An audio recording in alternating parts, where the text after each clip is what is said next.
Hello, I'm Linda from paperboutique.blogspot.com. Today I'm reviewing the Martha Stewart Fringe Scissors, and then I'll demonstrate a couple of easy techniques. Well, her scissors have been around for quite some time, and I have to admit I was very skeptical as to how they would work or if I would ever even use them.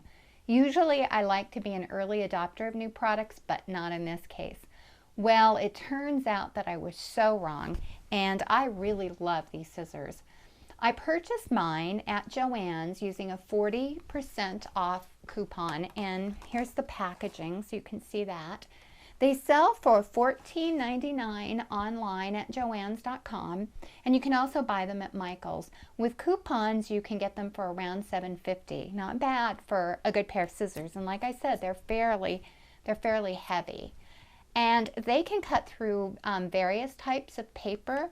First, let me show you a text weight cardstock. And as you can tell, I don't know if you're able to hear that, this is a pretty kind of a moderately thin or text weight cardstock. And look, it just cuts perfectly through there. And if you want to go thinner paper, here's a Post-it note.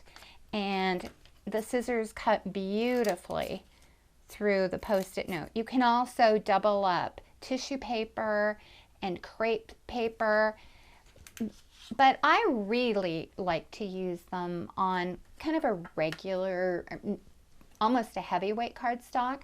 And let me show you how easy they cut. And the cuts are a perfect 1/8 of an inch apart. And if you want to make them, I'm not sure you're able to see this, even thinner, you can just cut right between them and you get a variety of fringe. You get a different sized fringe. What I wanted to show you is how you can adjust the length of the cut. And what I did whenever I'm using them, I just draw a line on the wrong side of the paper, and in this case I used a pen. But for the project I'm going to show you, I used a pencil. And then all I do is go ahead and just line the tip of the scissors, as you can see there, up with that line. And then you get a perfect cut every time. Well, let's talk a little bit about how versatile these scissors are.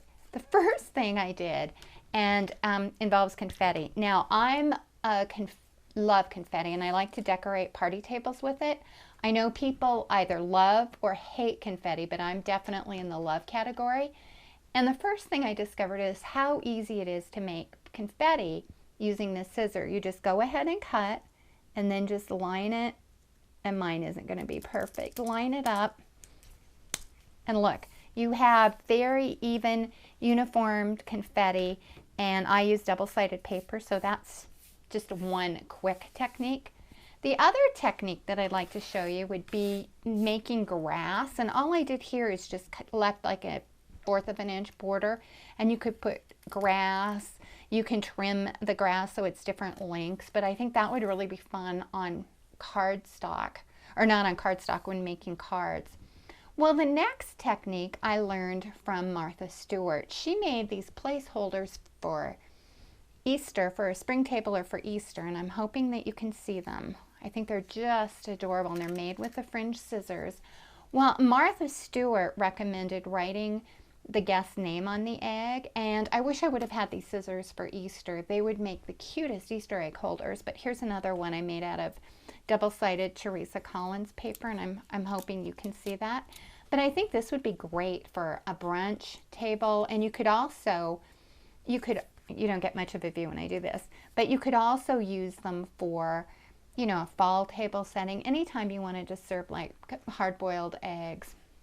Well, let me show you how to do one really quick. And also, you could have for Easter added a cute Easter candle for decoration. Well, they're super simple, and if you wanted to, you could also use solid green and make this grassy once again for Easter. Well, the first thing you're going to need is a piece of cardstock, and this is just kind of a moderate weight cardstock. And I took my ruler, it's 8.5 inches wide by 1.5 inches deep, and I measured in 1/2 inch and drew a line. And then I went up 4.5 inches and just made a little mark. Once again, it's 8.5 by 1.5, marked 1/2 inch. And what you're going to do is take your scissors and then just go along the entire length of this paper right up to the 1/2 inch mark, and that's just to keep your cut straight. And here is one that I've already done, and you can see there's still the 4.5 inch mark here, and I lightly drew in the 1/2 inch line, so I erased it so it wouldn't show. And as you can see, you just get a nice even cut. Well, the next thing is you take your dot runner and go right along the edge, right up to that 4.5 inch mark. Now, you can vary this depending on the size of the egg that you use. This particular one is a large size egg, and I also tried it with a medium egg, and it still works. This is the 4.5 inch mark, and then what you're going to do is take your paper and just kind of, I just like to curl it a little to give it a little curl to make it a little easier to manipulate.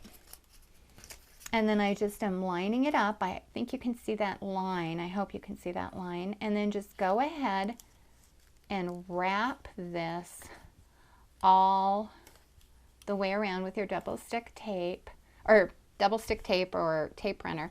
And then when I get to the end, because I like it to stick a little bit better, I went ahead and used my glue pen and put some glue inside there.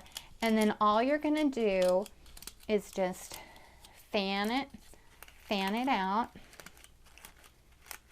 until you're comfortable with it, and you end up with the final product looking like this.